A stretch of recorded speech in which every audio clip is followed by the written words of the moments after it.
Coming from the Caveman Studios in Buffalo, New York. Welcome to Caveman Corner with your host, Jeff. Captain Caveman! Dance. Click subscribe and the bell. Do it now! I'm here with the one, the only Forrest Dens. Welcome back to Caveman's Corner, Forrest. What's up? Not much. It's good to have you on. I haven't had you on in a really long time now. I think the last time was like a K4 event a while ago, right? Well, I know the last time we were on screen like this, it was probably the summer before freshman year. Jeez, man, it's been a really long time. Yeah. I found those questions I was looking for last time, so I have those to ask you today. We were going to do this every couple of years. The last time we did it, Forrest was in the 8th grade, so I'm sure the answers will be quite a bit different. I'm not even sure the questions are super relevant anymore now that he doesn't live at home or anything. But anyways, we have those questions, and I wanted to bring you on. It's a new year, start of the year. I'm trying to do, like, obviously podcasts are supposed to be, controversial, and sometimes they're, they turn into like shouting matches and stuff. But I wanted to try and do more positive ones.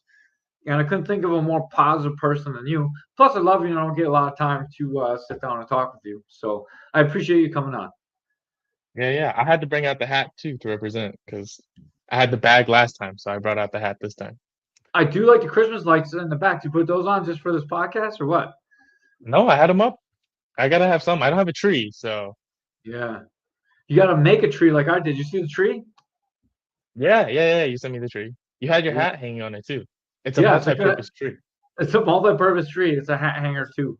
I'm about to put those down in the basement, but I had some Christmas decorations up. In case you came over, I had to have it ready for. I'm sorry, I'm not a very professional podcaster. I left my phone on.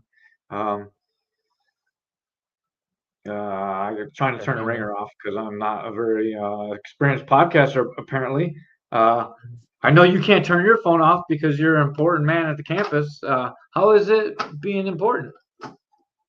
Well, I can't speak too much about it, but yeah, I'm RAing, so I'm working. That's why I'm here. But we are asked not to speak about it really on social media, so unfortunately, no juicy beats this time around. I just want everyone to know that you have a responsible job and you're actually doing something important on campus. I know we couldn't talk about it. We talked about that earlier. But man, it's so cool that you're an RA, and obviously it helps you like stay there. But it's really cool that you're, being a real leader in the community and at the school. Yeah. Sorry, I'm fixing my hat because I'm also not a professional podcaster. My lighting sucks, but mine too. I can either make it too bright or not bright enough. So not bright enough was the way to go. I like the dark in the background for you. That's pretty cool. Well, I have the lights out, so it's got to be. But yeah, I mean. It's really more so I can't say anything specific because, being responsible and all that. But I think generally it has been great. Like, it's definitely helped me develop as a leader. And I talk to people a lot now. I got my customer service voice now. Yeah, you do a lot better job even communicating with me now than you used to too. You talk directly to me. You don't talk down when you're talking. Every now and then you still do that because obviously I'm your dad and like you get your teenagerness in you or whatever. But you do that so much better now. The speaking voice that you do is great, much better than my podcast voice. I wish I had a better voice like you. Well, I guess I don't know. I did have to do an intro video for my other new position on campus.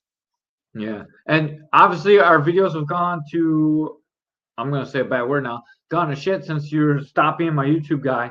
Although I did get a video with over a few million hits after you left my services. I'm just saying. Oh yeah, you showed me.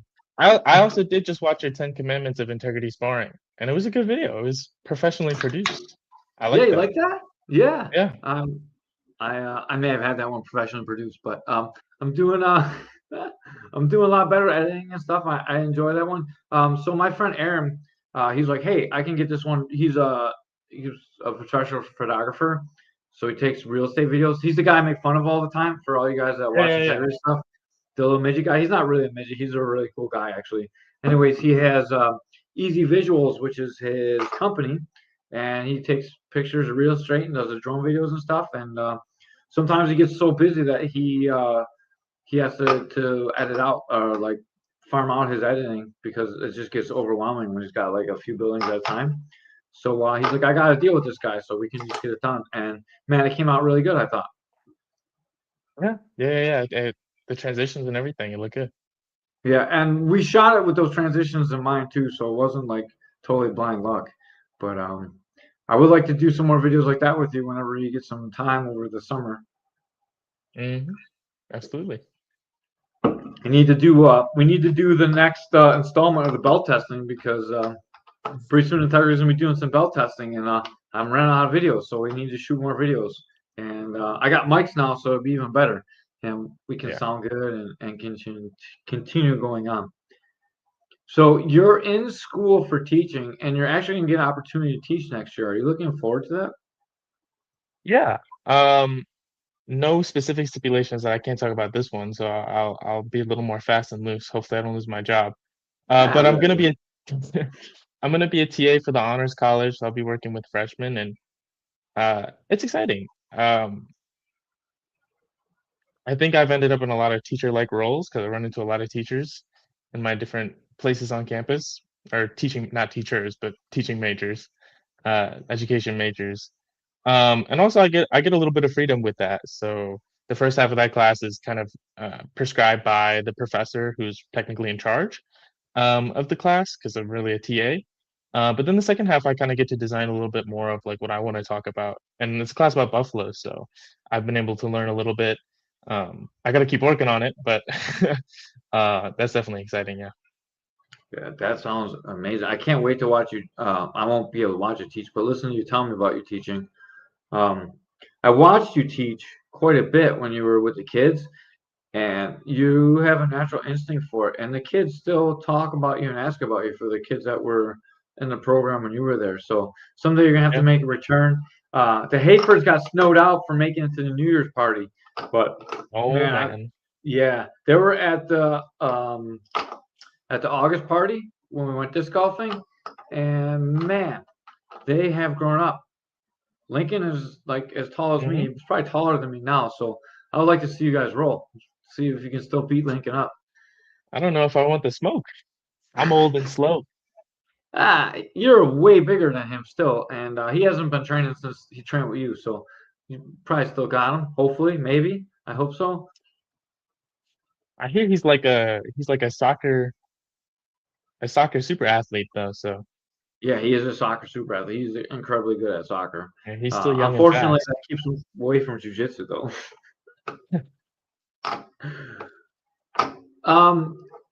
Did you enjoy teaching? Do you think that helped you at all in your career? Well, I love teaching. I think I do actually still think about it quite a bit. Like, it was great working with the kids. We had a great group while I was coaching. And I liked it too. Like, obviously, like the Hayfords, great kids. But like, and the regulars were great, and it was awesome to build those relationships. Like, I met in Aurora, Sierra, and Russ, all those kids. Shout out, they're great. And that really helped me grow because it's kind of because you see them like they're regular students, but it was cool also coaching the non-regular students, especially when we had a big class. Like there were so many different people, and I guess in a education sort of way, they all kind of learned differently. So it was interesting to sort of tailor that and work with a big group of kids. And then like I think also being in the gym was cool because in a way I kind of was training to be it's almost like I did an education major for being an instructor because we had the junior instructors, which I did, and being a leader in kids class when I was in there. And it was cool to kind of see some of that happen in front of my eyes, like some of those relationships and some of those kinds of things that happened when I was in kids class. Seeing that happen on the mat as a coach was also really awesome. and I think that experience definitely has helped me. I haven't really had a whole lot of situations where I had to give detailed instruction like that to other people, but it definitely helped me like work with others, definitely develop my communication ability and sort of giving directives too, which I don't do a lot. Like I'm not yelling instructions at people, but um, instructing in general, it was a good basis for that. And I really appreciated that. I really appreciate the relationships that I was able to build with the kids. Like they were great, really great kids. So yeah, I think it was pretty awesome overall. Since you're actually going to school for teaching now, how would you rate my teaching ability? It's good. It's good. We did a lot of scaffolding. Um, I don't know what that uh, fancy word means. What does that fancy word mean? well, scaffolding is just starting from like the very basic to the very big, which like I don't know, that kind of naturally happens with class too. Like when we do drills, we do technical stand up and trimp and all that stuff. Like those are the building blocks, and then from there you can start putting things together. Um, you know, I could throw some more lingo out there. Is the zone of proximal development. Ooh, I Uh, like that. I don't know what that means, but that sounds like smart. I should be learning these words. I have to go back and listen to this one again. it's the area between the student's ability and where they can't do something. So between where something is too easy and something is too hard, where they either complete it and it's like just annoying to them, and you know, very very basic and oversimplified terms. In between where it's like so easy they might as well not do it. In between where it's too hard and they can't really do it unless the teacher intervenes a lot. The zone of proximal development is sort of that area that you want to hit where it's challenging enough that the student can kind of do it with limited guidance and then figure it out themselves. And I feel like that I remember that because I really like that kind of vocab word because to me it really encapsulates that those sort of aha moments that you see the students have. And like, you know, I'm not really a teacher yet, but as a coach, it was one of those, it was like one of the really gratifying parts is seeing a kid really put it all together and go, oh, like that's what I need to fix. And then suddenly they're phenomenal at it. And, you know, that's the part that I think is really gratifying is watching kids or students work through that part of the sort of learning process where they're challenged by it and they need a little bit of help and then they start figuring things out on their own. And then with jujitsu too, they start figuring out their own little ways and tricks to do things that are special to them, which I think is a little added layer that maybe is not in the textbooks, but that's fun to see too, for Yeah, sure. I like teaching in a manner where the kids have to figure on their own. Like we help them a lot, but we don't do it for them, you know. And sometimes, you know, you see them struggling, and the parents are like, "Want?" You can see the parents want you to go help them, but you know, I really feel like when kids learn something on their own, it's way better. If I show them, they're not going to understand why they're doing it, and they won't feel it, and then you know it's hard. But now I can Yeah. say, "Do you do proximal, maximal, doximal?" And then they'll be better. Yeah. It's also it's really funny because sometimes you're trying to tell them, like trying to fix them, and they look at you crazy.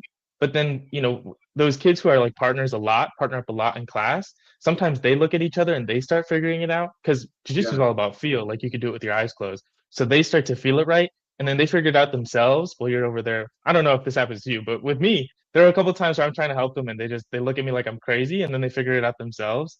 And that's really fun to see too, because like they're teaching each other. Um, and I think that's great. That's always really funny. I'm like, oh well, there you go, you figured it out. Yeah. Russ and Sarah probably like Russ was like that a lot.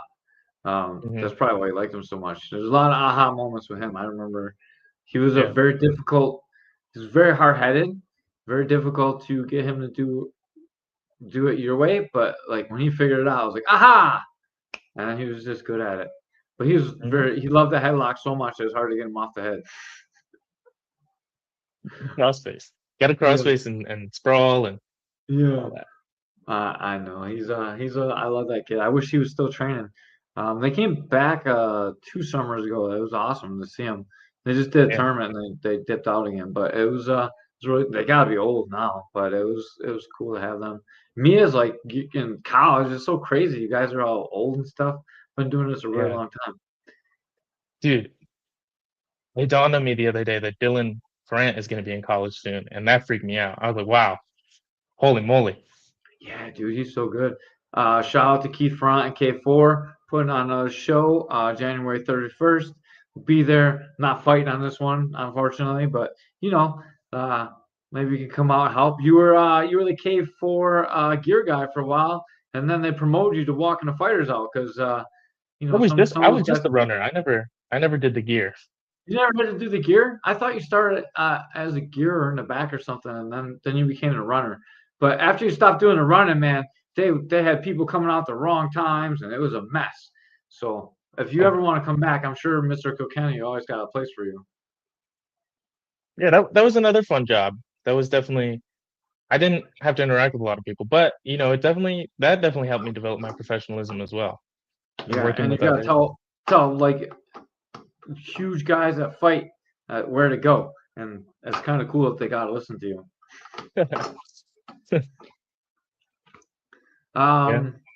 You want to get into these questions I got here? Let's see how we do with these.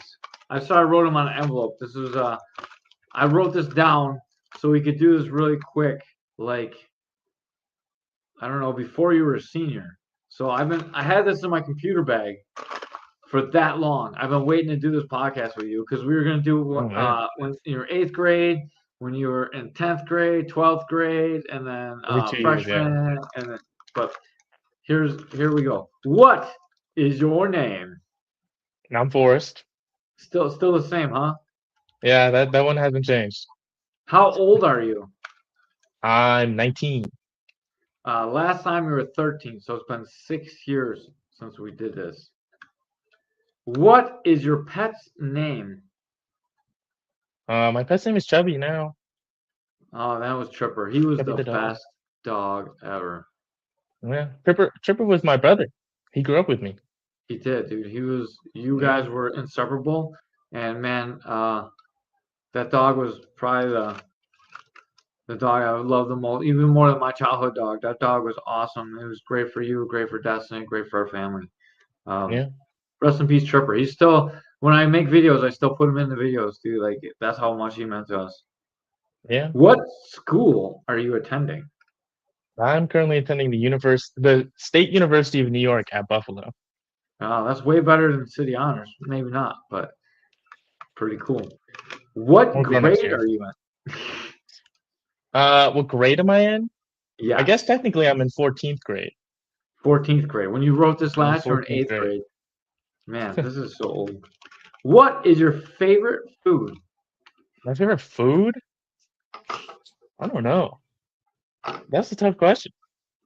I don't know what I answered last time, but I don't know. I think I make a pretty good pasta. When I have all the ingredients, I started making my own pasta sauce and everything.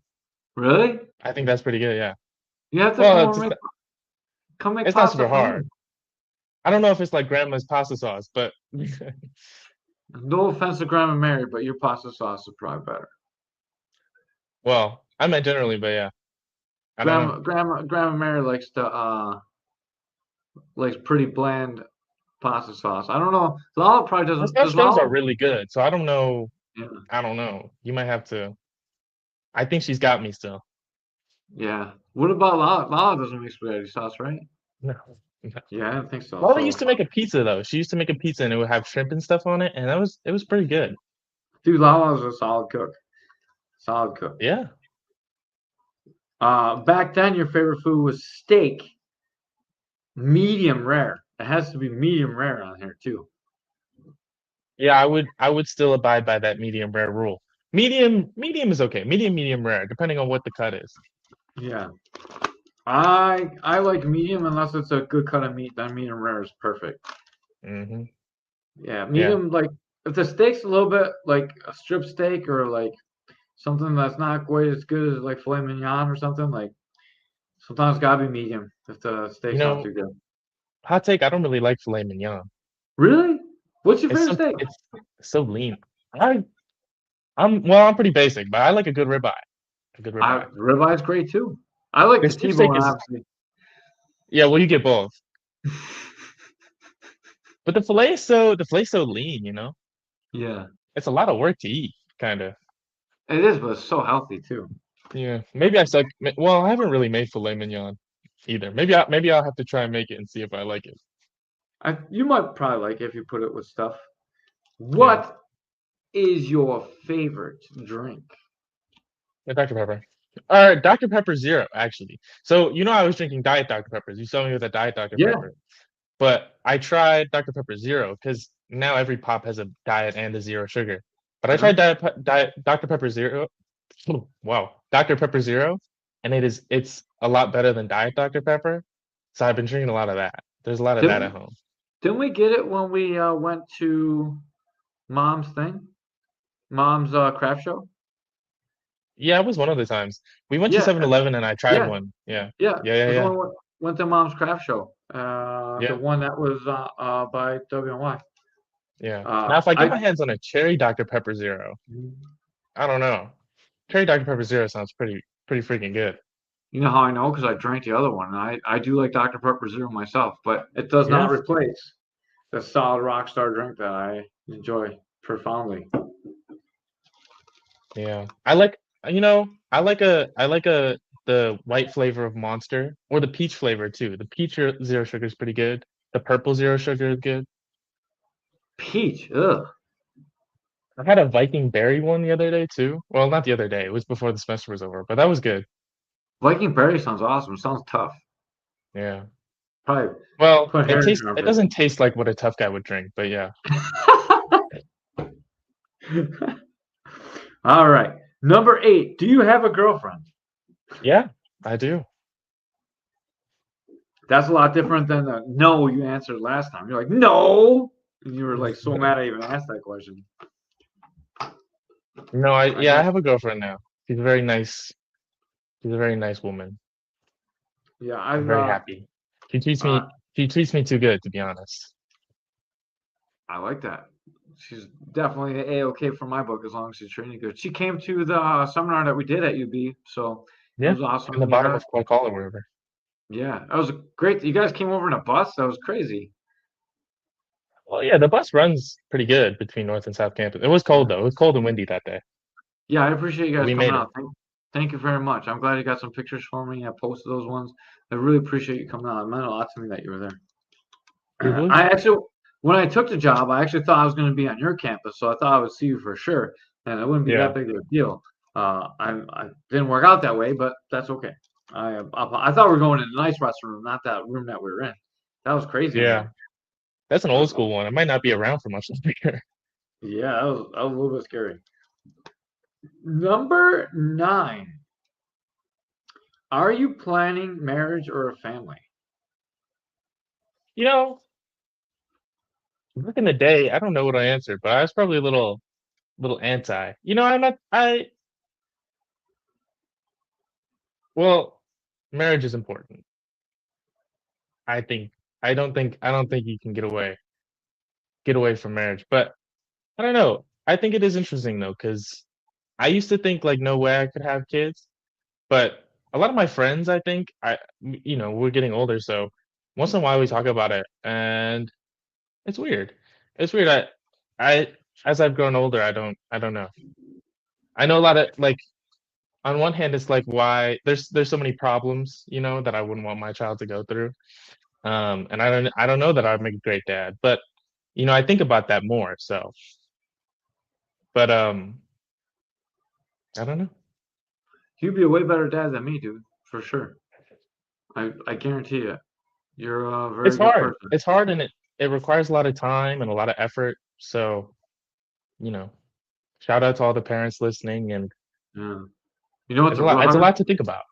the hardest part is watching you guys fail when we could help you to teach you Yeah. lessons. That's the very hard part.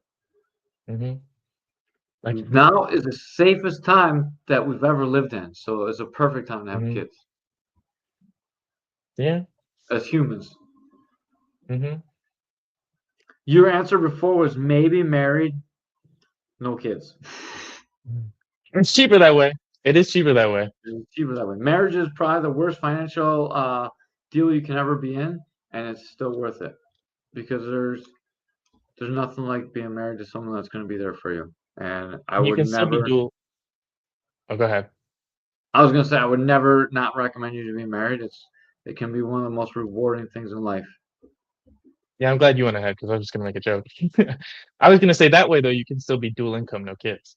You can Yeah, still be mixed.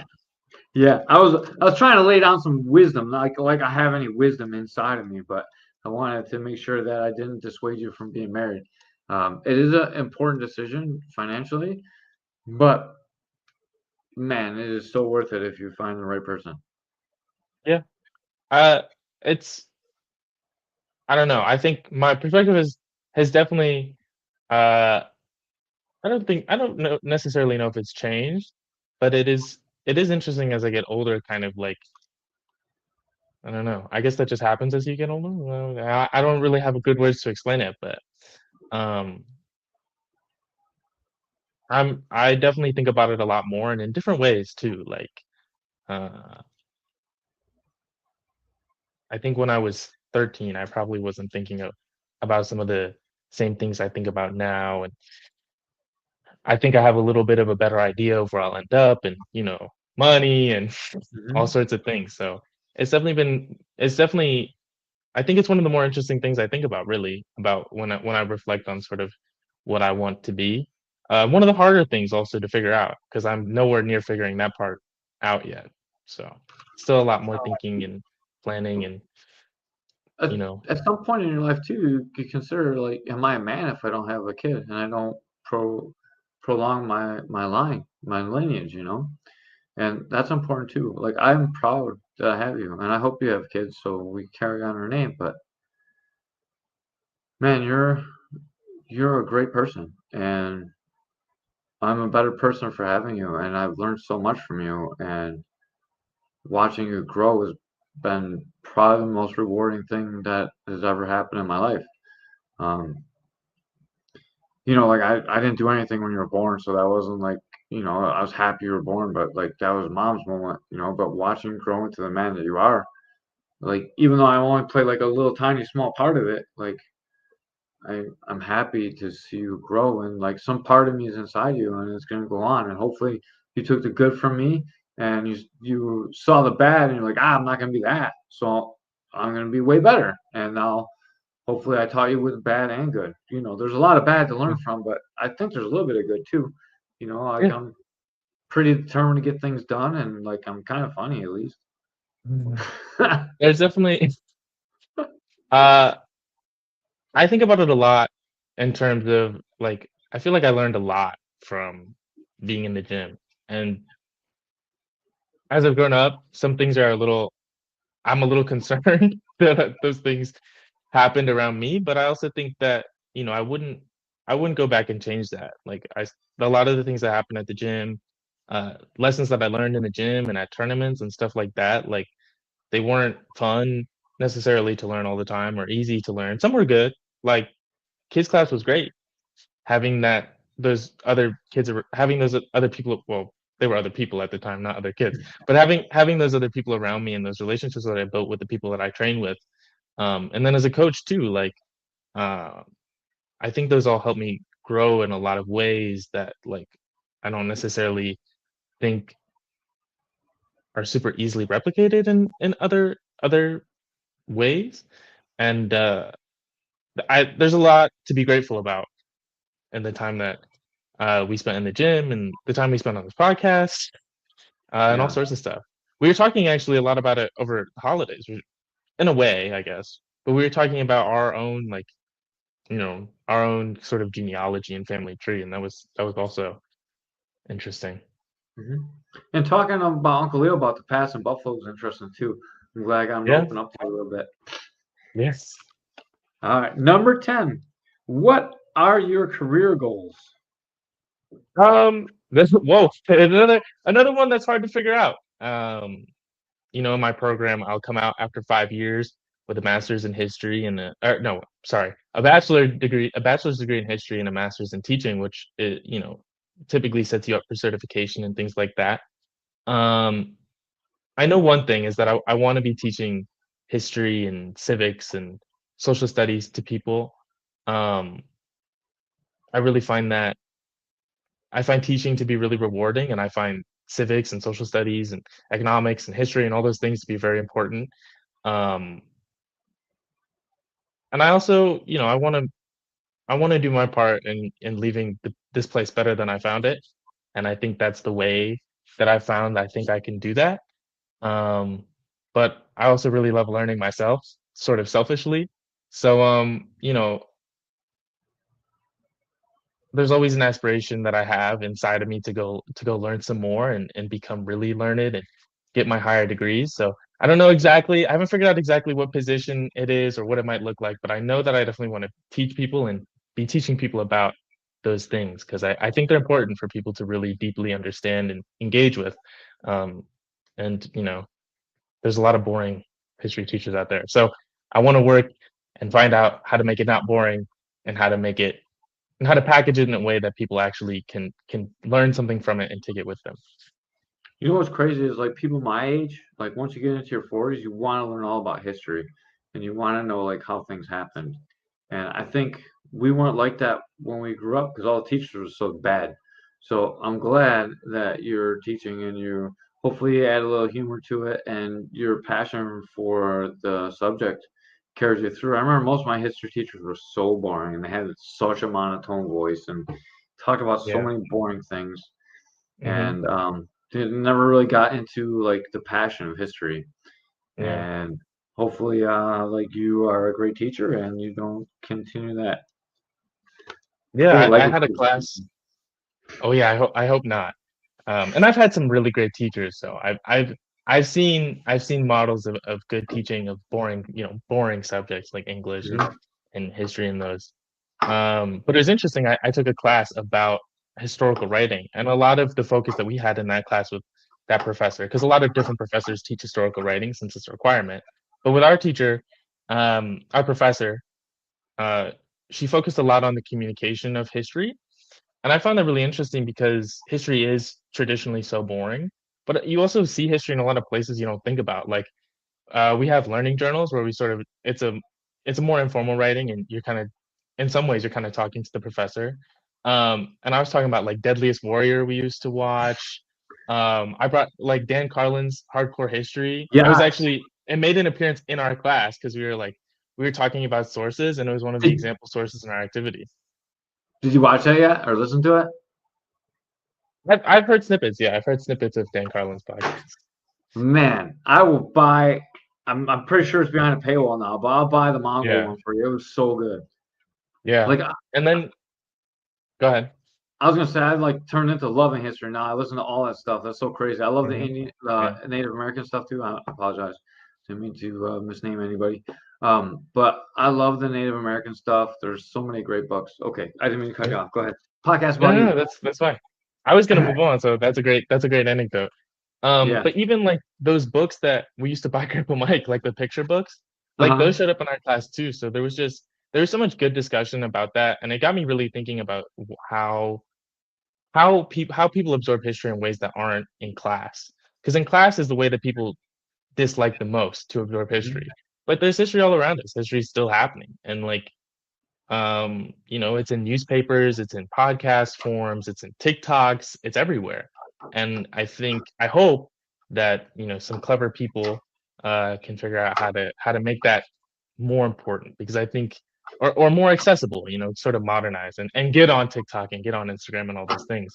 Um, because I think teaching history responsibly and appropriately is something that we should be doing, and we should be reaching out through other ways. Because I don't think you have to just read history through a book. But there's a lot of cool stuff that we talked about, and I got thinking about a lot. So I really love that class, and I think it really reaffirmed that a lot of my beliefs, or made me think about and develop my beliefs further, really, and with more nuance. So I'm glad I made you watch Deadliest Warrior. I'm glad it turned you into a history buff. Deadliest Warrior is pretty cool. That was a really good It's show. a little wild, but I don't know if it holds up. But it used to be really awesome.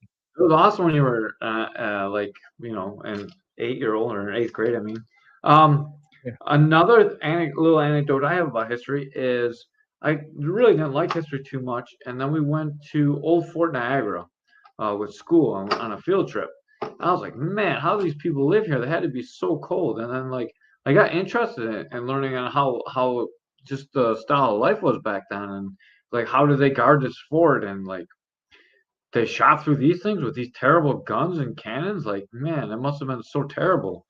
And like you see how hard history was and how terrible life conditions were, and just Yeah. where we come from and how tough of a race I that mean, humans really are. me and you would have had a tough time because we wouldn't be able to see anything. No, or the You go cold, back man. far enough, we would have had a pretty short life. Yeah. I don't know. I'm pretty tough. I would have made it back in before there were guns. When you had to get close enough to stab someone with a stick, I would have been pretty all right. That's fair. You can see them then. Yeah. If they got an abacus, I might, or abacus. If they have like any kind of firearm, I'm in a lot of trouble. Back then, your career goals were do something I want to do. Hey, I think I'm going down that path because I do love history. Yeah, and you're much better answering questions now too. Ah! What is more important, being rich or being happy? Oh, being happy. For sure. Your your 13-year-old answer was rich. I feel like I elaborated. I must have said something smart. But Perhaps, but my notes say you say rich. yeah, nowadays, like, money's important, but like I feel like now that I'm older, like there's so many people who like unfortunately like can't afford help, like can't afford their medical bills, and like struggle to put food on the table and things like that. And like I don't think that's okay, for one. But for another, like the the people still make meaning out of life. Um and at the end of the day, if the world blew up tomorrow, nobody's gonna care about, you know, how much money you had. People are gonna care about what you did. And and people are gonna remember you based on how you were to them, and how you treated others and things like that. And I think that's a lot more important than money, especially once you start making over a certain amount. More money doesn't change your life in any meaningful way, in any appreciable way. Once you can take care of yourself, I think, you know, that's plenty. Once you can take care of yourself and your family, I think that's plenty of money. So I don't know. I guess I won't be buying any lottery tickets I anytime guess soon. not. To counteract your point, though, if the world blows up and you're rich enough, your hole can be deep enough in the ground that you don't blow up too. Well, one day there's gonna be a supernova and the whole planet's gonna disintegrate. So Right? Or maybe you got enough money to build a spaceship and fly away. fly to Same. Andromeda. Yeah, you got enough money, you can make it work somehow. I'm just teasing a little bit. I used to think being rich meant you could afford cable. So my definition of rich when I was young was not really much different than probably what you were thinking when you Well, said rich. I need enough.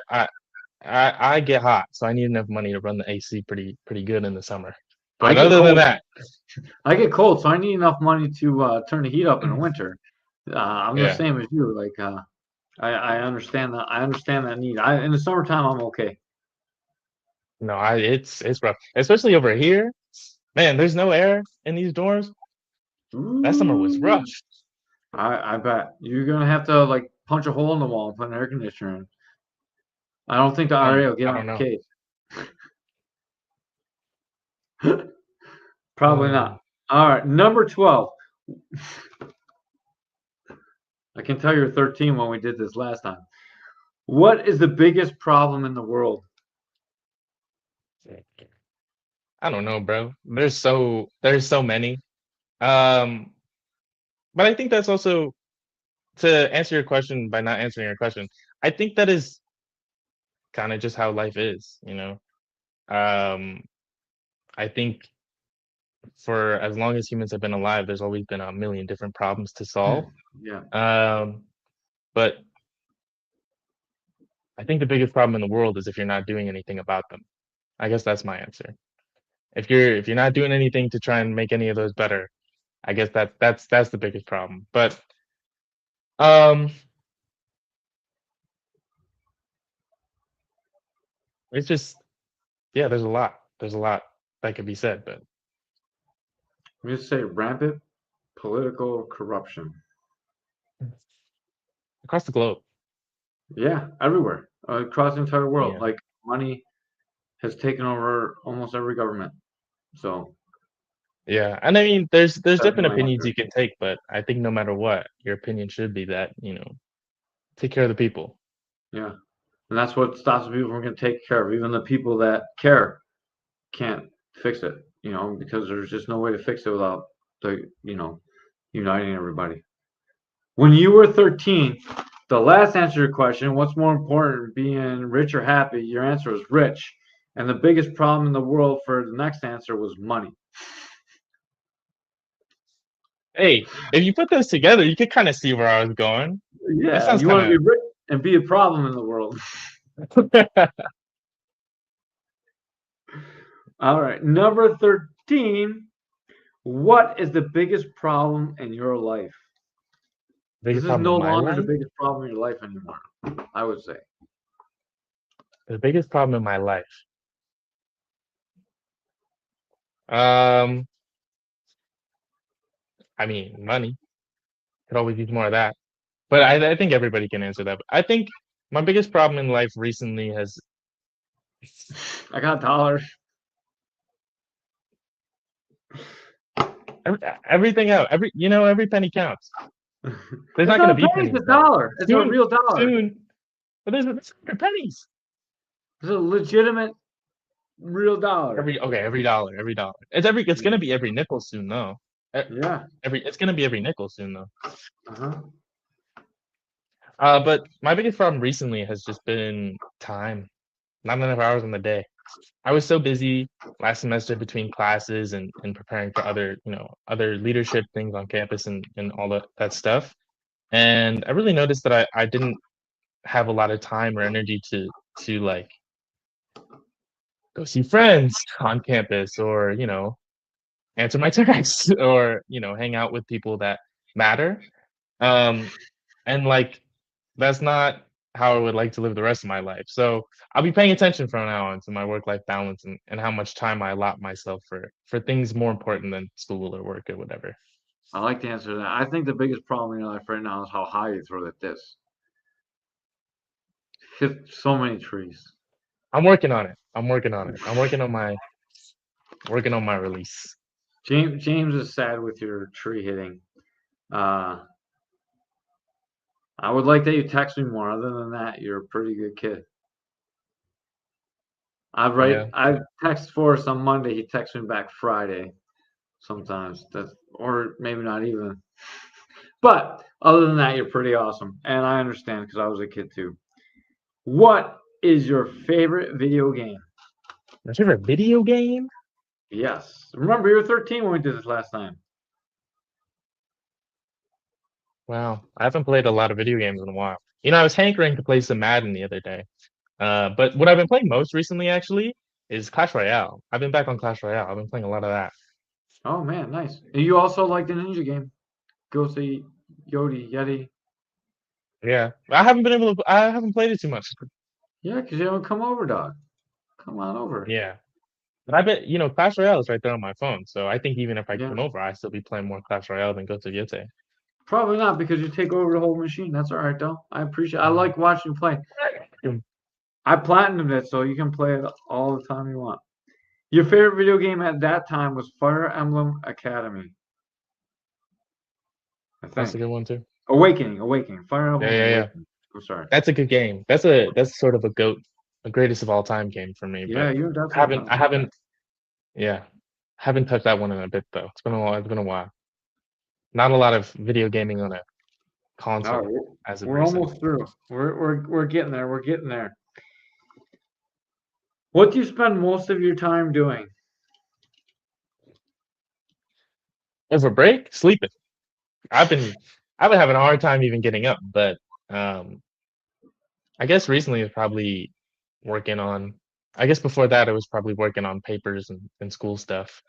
Because there was a lot of them towards the end of the year. So I was doing a lot of writing, helping others with stuff. Got a little bit of work actually to do ahead of next semester before school gets fully back in swing. But I don't know. It changes depending on what I'm doing. Awesome. Your answer back then was video games. How your life has Probably. changed. What is your favorite band? My favorite band? Uh-huh. I don't listen to a lot of bands. I think bands are kind of going away, really.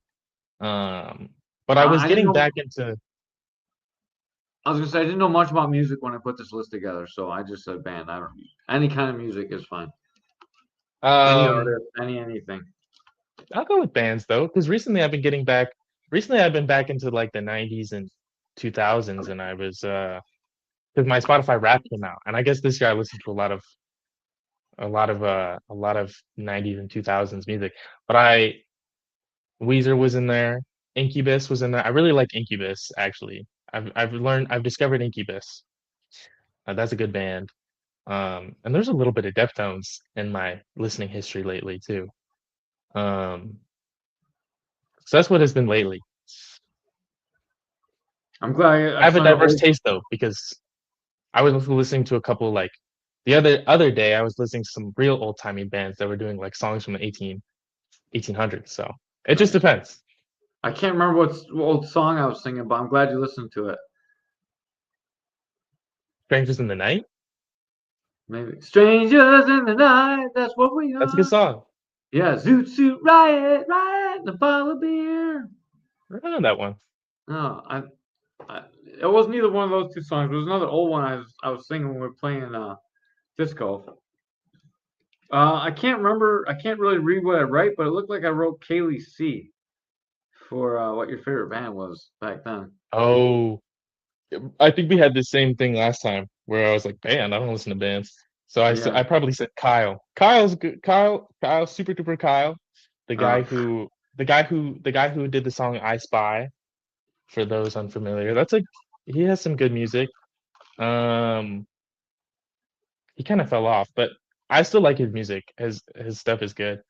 Um, See, I have a wide taste. nice. What is your favorite sport? Track and field. I'll elaborate. What? Okay, I'll elaborate. I ran track and field. Track and field now because I ran it throughout high school. It became really personally important to me, and also I think it's just a very pure sport. People have been running races since forever. You know, it's one of the oldest things you can do is run a race, and it's just who wants it more and who's more athletic. And I think that's really pure and is a very pure and beautiful sport in that way. My question was going to be, what is your favorite event? Oh, I think my favorite event is actually the 4x400 because after that first lap, they start running. You start running in one lane, and then you see guys trying to pass each other. You see guys diving for the line. The 4x400, and it's always last too. So everybody's paying attention. It's not the 30. It's not one of those long races in the middle, like somebody's waiting for the next one. Everybody who's still in the arena, that's the only thing there is to watch. So I think the 4x4 is awesome. I think it gets the most fan interaction too. Really. That was my favorite to watch, and I missed so many of them because I always had to go to the gym. And Yeah. I saw your 400s, a lot of them, but like the 4x4, I wish I could have saw all of them, man. They were always exciting. And your guys were Yeah. doing so good the last your junior and senior years too. So Yeah. I'm Those glad guys were great. Our team, our final team in my senior year was me, Elijah, shout out Elijah Verbari, shout out Verbari, and Amadeo. Shout out Amadeo. That was a fast team. I love that team. That was our PR in the 4x4 is probably one of my favorite races I've run. I like the sound of that. I like how happy you are too. Makes me smile to see you smile about athletics. At the time, your favorite was your favorite sport to watch was football. Your favorite two sports to do were kickboxing or track and field. You weren't sure because I think you felt like you had to say kickboxing because I was there. I like kickboxing. I don't really like doing it so much anymore. I don't like getting hit. But watching kickboxing is also great. One championship is pretty awesome. Those guys are pretty savage. And it's another sport that's really old, very old sport, also very pure. Who wants it more? Who's better? You can't fake it. And and then there's always football. Fall football, one of those things that you can't really beat. Can't It's really great to replace. watch. Last game ever at the Ralph. Oh, I saw a documentary about that. I'm gonna have to send you. It was one I was watching. I was like, I think Dad would appreciate this. They got a lot of old guys to. They pulled out a lot of the old guys to talk about I the like it. history and I was there yeah. for the 51-3 game against the Raiders. And What? everyone Yeah. talks about how that was the greatest game of all time where they went to Super Bowl. It was the most disappointed I ever was at a football game.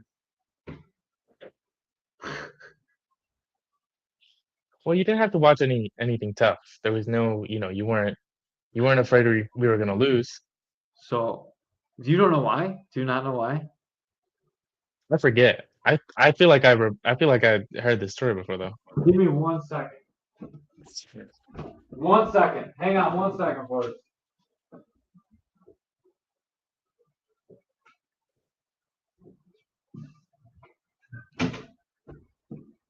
My man,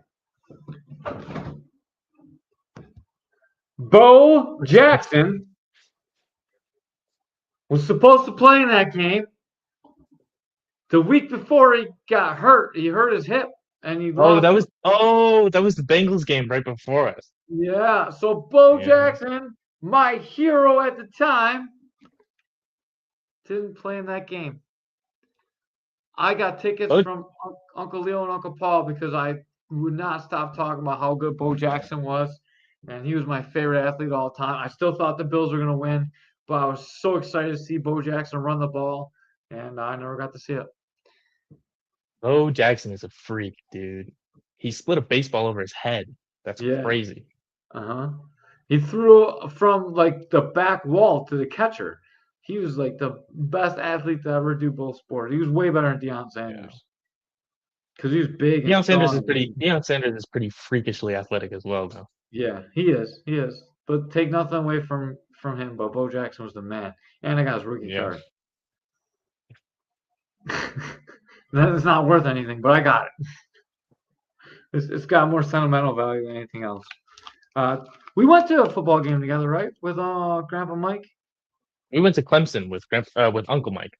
We did that, but you didn't. Oh, maybe it was just me and Mom. Maybe you didn't go. You might have been too young. Yeah, I was pretty young. I think I was Yeah. like too little. Yeah, that The Clemson game was good. It was really hot, but it was pretty awesome. The best part was we got to ride around in the golf cart while Uncle Mike was drinking. Oh boy, I'm gonna lose my job.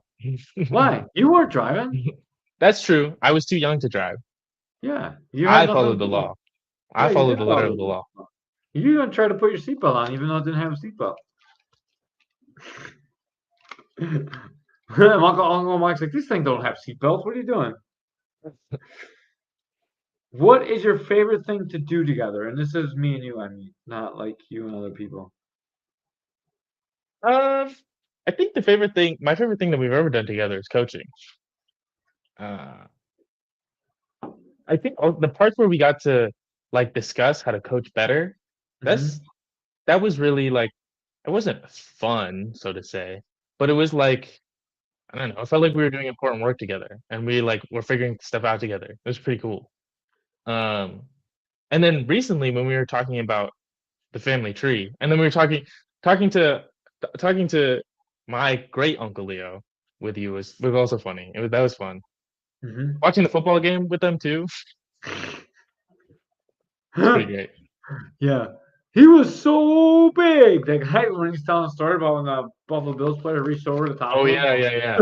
Those guys are huge though. They're like 6'4" and they're like 300 pounds.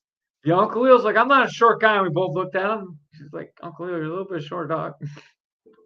Well, back in the day, he probably wasn't that short.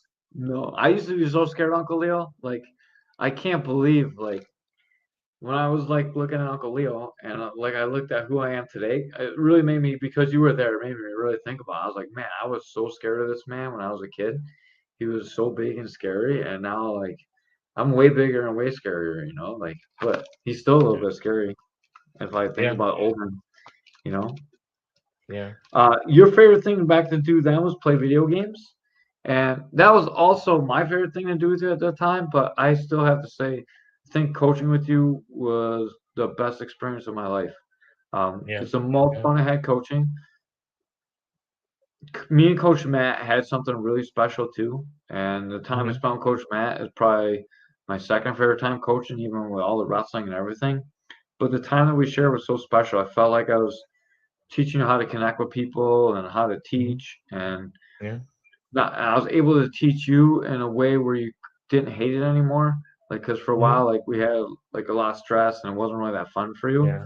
But it Yeah. was so much easier to teach you, and then you just got it because it was fun because you're teaching it. Mhm. And I had so much regret for trying to push you to do the sport, even though I knew it was good for you. Mhm. And like you may hated it and you may cause us problems, but I think you turned out better for it. I would Yeah. never change what I did.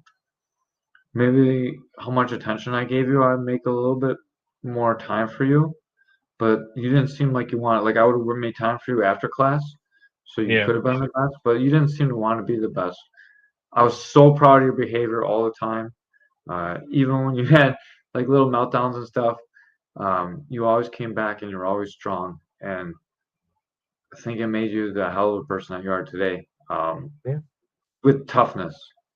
The goodness comes from mom and from your personality, but like the backbone to stand up for yourself, I hope I gave you that. Yeah. Yeah. Shout out Coach Matt, number one. Great guy. Awesome guy. Coach Matt means a lot to me too. Um, oh, I lost my train of thought. But yeah, like learning through teaching is one of the best ways to learn. And for me too, in that sense, like I don't really like getting hit or beat up.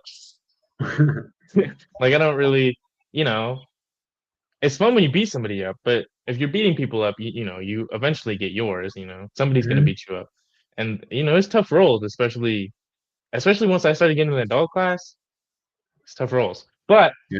um teaching is really fun because you have to understand the technique, which is also something I I had a pretty decent feel for jiu-jitsu at one point when I was really pretty good at it for compared to now.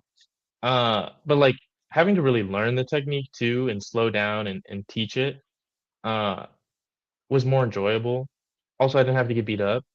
Uh, you know, when you are rolling like 5-year-olds, you can just spin them around like little kids. But you can toss them around, and you're the big dog. So there's nothing really to worry about. Nicely, obviously. Um, Or maybe not so and that, obviously. and that's another part that is fun too. Is like um, it was because our junior instructors were really pretty young, like tweens and early teenagers. But there were always like those older kids too, like that were pretty good. And then we had the teenagers class going on, um, that was happening on Fridays for a while. Like you had those older kids come and like um, there were some really good older kids like around the gym and people that I look up to, um, or were a lot older than me and seemed like they knew more of what was going on just because they were a couple of years older. And being able to do that and really be a lot older was also nice. Um, and I could see a lot of myself in a lot of students, and like it was also gratifying to sort of be able to see some of the same struggles in other people and help them with that. So that was pretty gratifying. Yeah, and I think you ended up being the person that everyone remembers from the gym because you were just such a good person. You were so skilled. And then when you were helping me teach adult class, you still didn't have to get beat up. You made me beat everybody up. I don't know. Getting dummy sweep isn't fun. Or No. getting sweep from X Guard and Delahiva, those usually hurt pretty good. Or I being the or getting choked for 2 minutes. over and over again. Yeah, yeah, yeah. I But do got to tell one story. So we have this guy. Remember Chef Adam from Integrity? I think so. Yeah. Chef Adam thought, "Oh, I'm gonna beat this kid up." I'm not sure he even knew that you were my kid when you came in that day, and you were like 14, maybe 15, I think 14, and you mopped the floor with this grown man, and he's a big guy too. He's like a heavyweight, and he was so embarrassed after, but I was so proud of you. That was like one of the proudest. We talk about that moment in the gym still to this day because we still talk about Chef Adam now because he trained for a long time after and he came back again a few times. But that's one of the highlights of Integrity for me is when you beat up Chef Adam when you were 14. I think about it sometimes, and I'm a little scared. Like, if there was a 16-year-old me walking around, 15, 16-year-old me, I'd be a little scared of him. I got pretty good for a minute there, but I'm scared of 25 or to like 32-year-old me. He'd probably beat me up, but I think I'd take all the other iterations of me. I'm not too worried about I'm not too worried because I'm a lot bigger, but Yeah, me too, thank God. I'm a lot bigger than I was. Well, I'm really not too much bigger, but a little bit bigger. All right. What is your favorite thing to do with mom? my favorite thing to do with mom, Mm-hmm. I think eating, not in not just like eating a sandwich, but like when we really sit down to eat a meal, especially with like Lala or Carrie's come over a couple times for dinner. My girlfriend has come over a couple times for dinner with us, and like uh, whenever me and mom eat together, like we both love food, so we cook, we both cook. Uh, she's a great taste tester for me as I try to improve my cooking. And then also it's just like those are the times. She's I'm still sorry. a better cook than me, so I can just imagine mom like, this is terrible.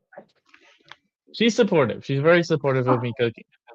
She says I'm a pretty good cook, so I gotta, all I can do is take her at her word. But those are also the times like there's also the times like you just, you get to talking, or sometimes some ridiculous happens, but with me, mom, and Lala, and like I think food, like I really enjoy breaking bread with people, and like it seems simple, but like I feel like those are the times I have a lot of good conversations and things like that. Um, and eating with somebody and talking to somebody, like I really think it brings me closer to people, and I really love that feeling. Um, and I think that enjoying good food with other people is something, especially with mom, is something really really great. I really Glad that you appreciate love those that. moments. That was always huge for her is eating as a family, and Yeah. I'm glad she has that with you. And it's really important that you guys spend the time together, and that makes me really happy to hear because what you said last time was watch TV shows, then sad ones too. We watched Home Alone. We watched Home Alone, and we watched A Christmas Carol Mm. over the holiday. So those were good ones. I really like the movie A Christmas Carol, the 1984 one. Yeah, we talked about that in the car too. I'm glad that you like that one. Mickey Mouse Christmas Carol is my Christmas Carol movie. I'm sorry, that's the one I grew up with, and that was so scary, man. When I was a kid, like I was so scared of that movie, even though it's like not that scary really. One time they had like youth theater troupe come to my elementary school, and they put on A Christmas Carol, and they had the Ghost of Christmas Yet to Be, Yeah. and he was like in the full like shrouded Ooh. look, and he had like a stick or whatever. And then he walked down the aisle, and I was terrified. And nobody else that I went to elementary school with remembers this, but I very vividly remember the Ghost of Christmas Yet to Be walking down the aisle at my elementary school, and I was freaked out. That dude was scary. I But bet, man. I bet that's freaked me out watching a Mickey Mouse cartoon of it. So I yeah, 100% agree with you. yeah. But I really love this story. I like the Christmas story a lot, Carol's a and the great story. 1984 one is well acted. It's a very powerful story. It always makes me really believe in Christmas.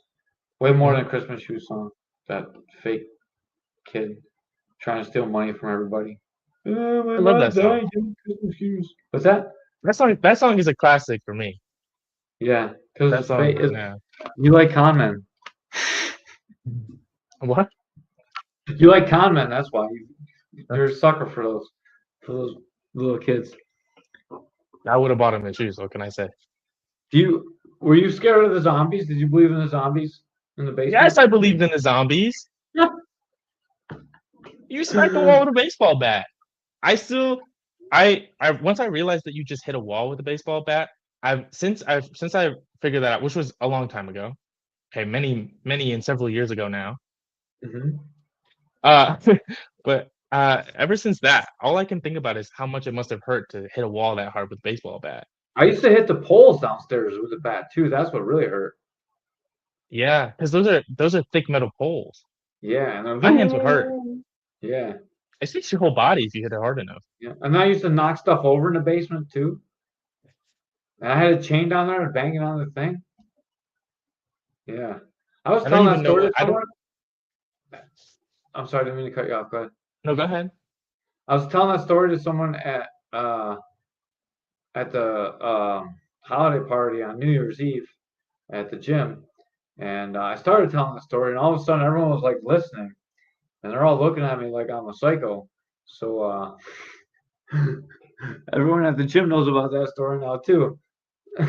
Well, it was successful in its purpose because I don't know at all what the old house basement looks like because I was never down there because there were zombies. So It was not like that used to flood. So like our goal is to keep out of the basement because sometimes sewage would fill up down there, and like yeah, mom was super against you like ever touching the sewage or being down there. So I was like, I'm just gonna pretend there's zombies down there. They'll never go down there. no, I was pretty freaked out. I hated zombies as a kid too. Because we watched The hated Walking Dead too. That was like oh man, like I'm sure it was freaky. It's funny now too because when I see clips of Walking Dead, I'm like, bro, their makeup isn't even like that's just a guy. But I used to be so scared. Mhm. The last of the zombies are still pretty freaky though. It's the idea of a zombie, I think, that's freaky. Like just the undead person. Like in my head, I always imagine how bad they would smell and like everything too. Yeah. The last of the Alright. zombies are freaky though. The Question cordyceps number. ones. The which ones? The cordyceps zombies, like Oh man, from The Last of Us. I have not. Are you talking about the HBO series or the game? no, the game. I haven't seen the HBO series Yeah. either. But clickers or like Yeah. zombies that sprint real fast. Ooh. Yeah. DayZ zombies are the ones that run real fast. Yeah. Those are psycho ones. Yeah, I don't never want to deal with those. I like the slow ones you can just stab in the eyeball. You just run away. They're not gonna catch you. Yeah. Did you finish Marvel Zombies yet? What? Marvel has Marvel Zombies. There's a 4-part cartoon. Marvel Oh. Zombies. Yeah, I know Marvel Zombies, but I don't think I ever finished it. But I remember Marvel Zombies, yeah. Disney Plus now, but you should check it out. It's kind of new. I thought you told me to watch one. Maybe, I don't know. I thought maybe I told you to watch one. Zombie Captain America though sounds pretty not fun to fight. Yeah, no, man. Oh, Peacemaker is an awesome show. Yeah. They were talking about it. Yeah, I want to make sure that I haven't talked about it on the podcast yet. Peacemaker for DC is a great show with John Cena. Mhm. Check it out. It's kind of dirty, so if you're a kid, don't watch it, but it's good. All right, question 20, last one. If you could change one thing in your life, what would it be? Whenever I think about this question, I always say I wouldn't change anything. If I had to change something though,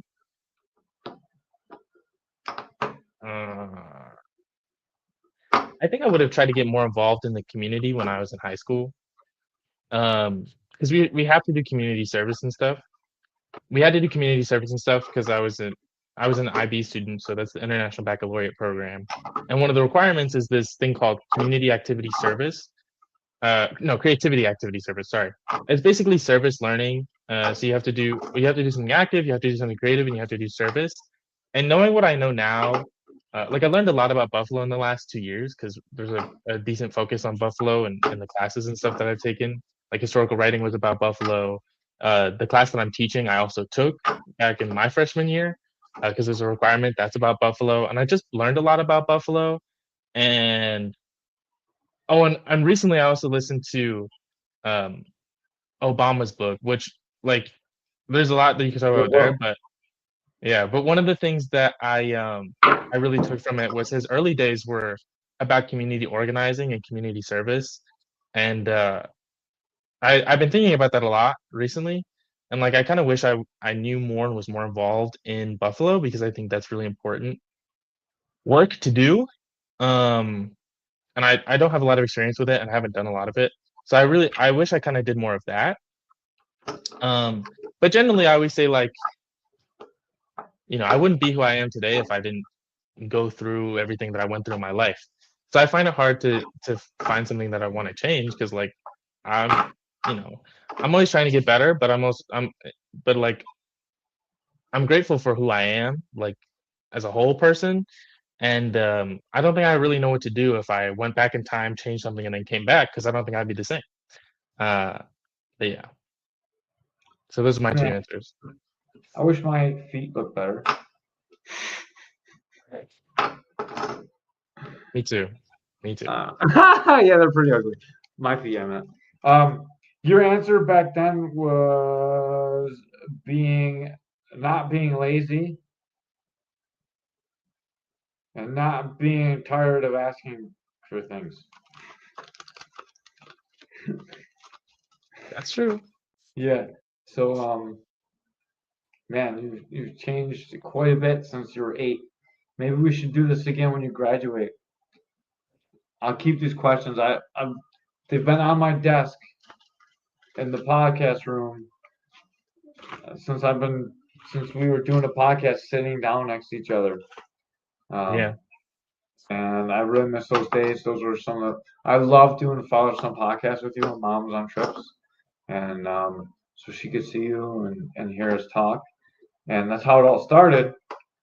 But it really means a whole lot to me that we sit down and we have these few minutes. Not much for talking. I really don't. Some good. We're pulling from a lot of our car talks recently, though. So yeah, those have been good too.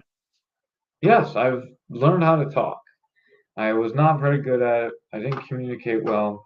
I didn't teach you how to have good conversations. I didn't know how to have good conversations. No one really spent a lot of time alone growing up. And my friends and I didn't really talk that much. And when we did talk, it wasn't about serious stuff. It was always, like, for me, it wasn't about serious stuff. I never had a lot of serious conversations. So I had to learn how to talk. I learned how to talk from the podcast and, like growing up and teaching and coaching and learn how to talk on the mat. So yeah, I'm glad that you have all these skills that I didn't have when I was a kid, even when I was a young adult, even when I was like teaching you. I'm so much different now than I was 3 or 4 years ago, even, and I'm glad that we're still having these talks, and that you still talk with me. So, thank you for everything. Yeah, of course. And that's something I think I want to do too. This is the 2026 podcast. Welcome to 2026 podcast on the 2nd of January. So, I'm not really big on New Year's resolutions, but one thing that I do want to work on in 2026 is having those conversations with friends, especially.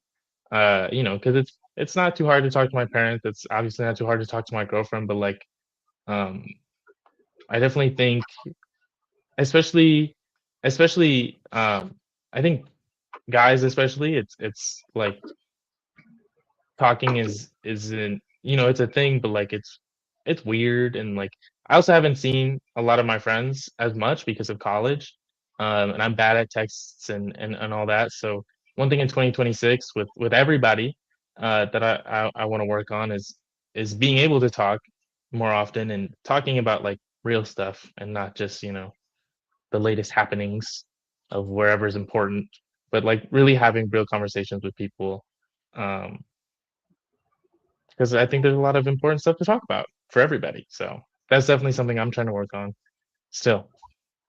I know we're wrapping up, but I want to share this last thing with you. I never really talk with my dad. He's passed now, and before he passed, he had, dementia, and he was like, uncommunicable with. But I never really had talks with him. I never asked him his thoughts on business. There's so many things I never asked him.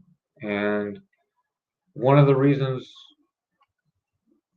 I really want to make sure that I'm open and I communicate with you is so that you never have that. And if you ever want to ask me something on air or off the air, I'm more than happy to tell you in public or in private, no matter how much it hurts or makes me look bad. I don't care. Obviously, I don't have a lot of shame. I do podcasts all the time that make me look ridiculous. But I don't want you to ever feel that. I wouldn't want you to go to bed at night and wondering like why or why did I do this or why did I do that? Like I never asked my dad the hard questions that hurt or even easy questions. So make sure you ask everyone that's important to you because you don't know. It's someone can move away or someone could die. Like it's real. Life changes really quickly, and sometimes you're gonna have questions you never know the answer to, and it's important that you get all the answers you want. Yeah, and and especially for the people that you do see all the time. Like for me, like there are people like I got friends that I see pretty often that like I feel like I haven't had a really good like conversation with about real stuff in a while, and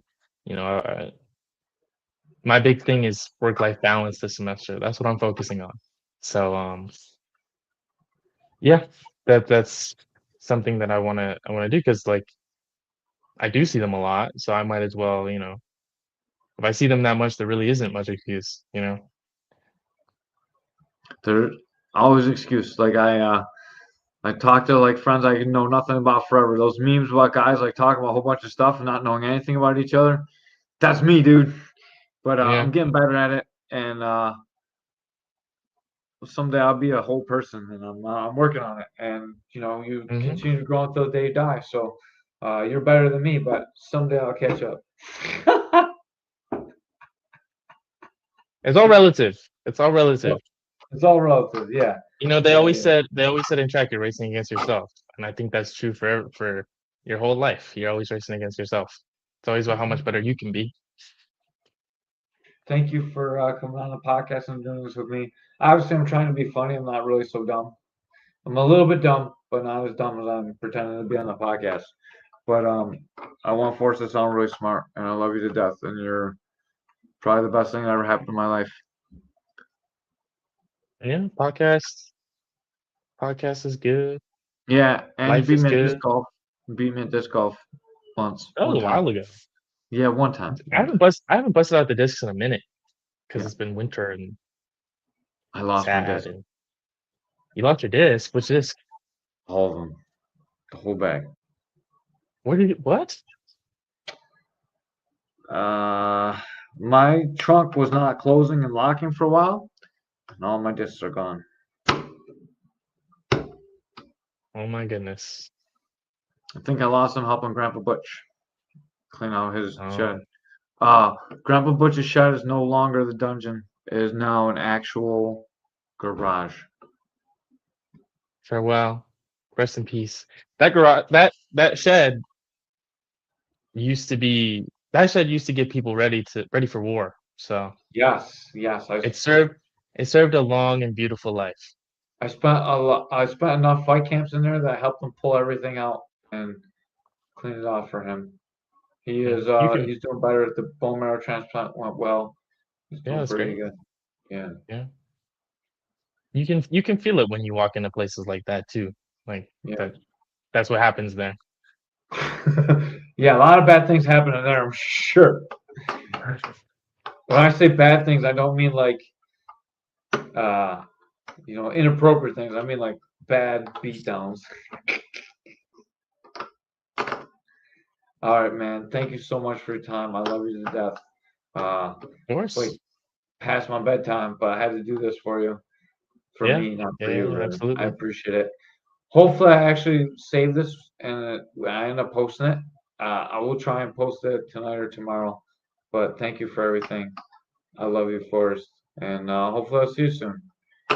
Absolutely. I love you too, Dad. I'm I'll see you like soon.